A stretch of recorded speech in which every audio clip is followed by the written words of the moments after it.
2019 সালে বাদিনী একবার প্রেগনেন্ট হয়ে যায়। বিয়ে করার শর্ত দিয়ে ধর্ষণের অভিযোগে ছাত্রলীগের সহ সভাপতি পদ থেকে অব্যাহতি নেওয়া ফুয়াদ হোসেনের বিরুদ্ধে মামলা করেছেন ইডেন কলেজের ছাত্রলীগের সাবেক নেত্রী তানজিয়া আক্তার। বৃহস্পতিবার ঢাকার নারী ও শিশু নির্যাতন দমন ট্রাইব্যুনাল 5-এর বিচারক মোহাম্মদ শামসুল ইসলামের আদালতে মামলা করেন ছাত্রলীগ নেত্রী তানজিয়া আক্তার। আদালত বাদীর জবানবন্দি গ্রহণ করে মামলাটি তদন্তের জন্য হাজারীবাগ থানা পুলিশকে নির্দেশ দেন। তার সাথে যেটা হয়েছে অলরেডি আমি গণমাধ্যমে এর আগেও বলেছি, আপনারা সবকিছু জানেন। সে যে বিবৃতিগুলো দিয়েছে সেগুলো একেবারেই ভিত্তিহীন। এজন্যই আজকে মহামান্য আদালত সন্তুষ্ট হয়ে আজকের এই ঘোষণা দিয়েছে।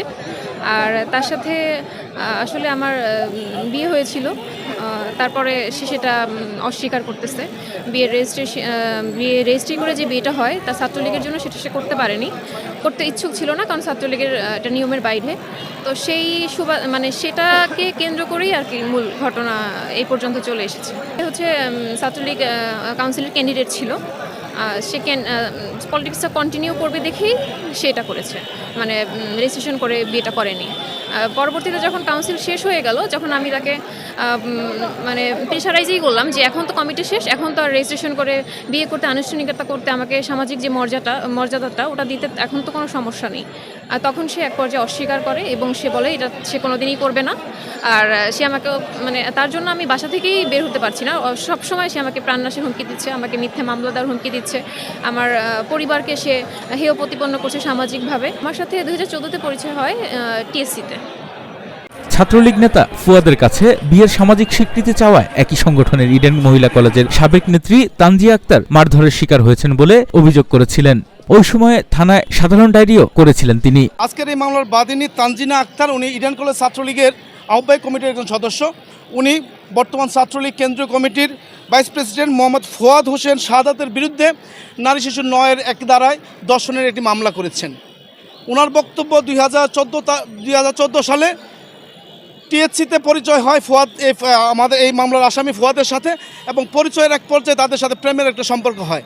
এবং 2016 সাল থেকে ফুয়াদ 2016 সালে তাকে কক্সবাজারের সি বিচ হোটেলে নিয়ে যায় এবং ওখান থেকে বিয়ের প্রলোভন দেখিয়ে 2016 সাল থেকে তার সাথে শারীরিক সম্পর্ক করে এবং মিথ্যা এবং ভুয়া একজন কাজী বানিয়ে হুজুর ডেকে তাকে বিয়ে করেছে মর্মে জানায়। এবং এই বিয়েটা রেজিস্ট্রি করবে কখন, যখন বাদিনী তাকে রেজিস্ট্রির কথা বলে তখন বলে ছাত্রলীগ কেন্দ্রীয় কমিটির সম্মেলনের পরে আমি তোমাকে বিয়ে করবো, রেজিস্ট্রি করবো আমাদের বিয়ে।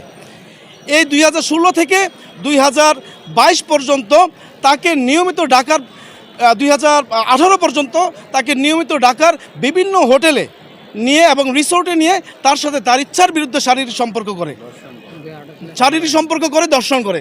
পরবর্তীতে সে বাদিনীকে স্ত্রীর পরিচয় দিয়ে ধানমন্ডিতে বাসা ভাড়া নিয়ে ডকুমেন্টসের মাধ্যমে স্ত্রী পরিচয় দিয়ে বাসা ভাড়া নিয়ে নিয়মিত ওই বাদিনীকে ওই বাসায় রেখে স্বামী স্ত্রীর পরিচয়ে তার ইচ্ছার বিরুদ্ধে নিয়মিত দর্শন করে। ইচ্ছার বিরুদ্ধে কথাটা আসার উদ্দেশ্যটা হলো বাদিনী রেগুলার তাকে তার বিয়েটা রেজিস্ট্রি করার জন্য চাপ দেয়, কিন্তু সে ছাত্রলীগের কেন্দ্রীয় কমিটির সম্মেলনের কথা বলে এটা কালক্ষেপণ করতে থাকে। পরবর্তীতে 3/1/2024 তারিখে বাদিনী তাকে বিয়ের জন্য চাপ দিলে সে সর্বশেষ 2003/1/24 তারিখে তার সাথে শারীরিক সম্পর্ক করে তাকে মারধর করে বাসা থেকে চলে আসে।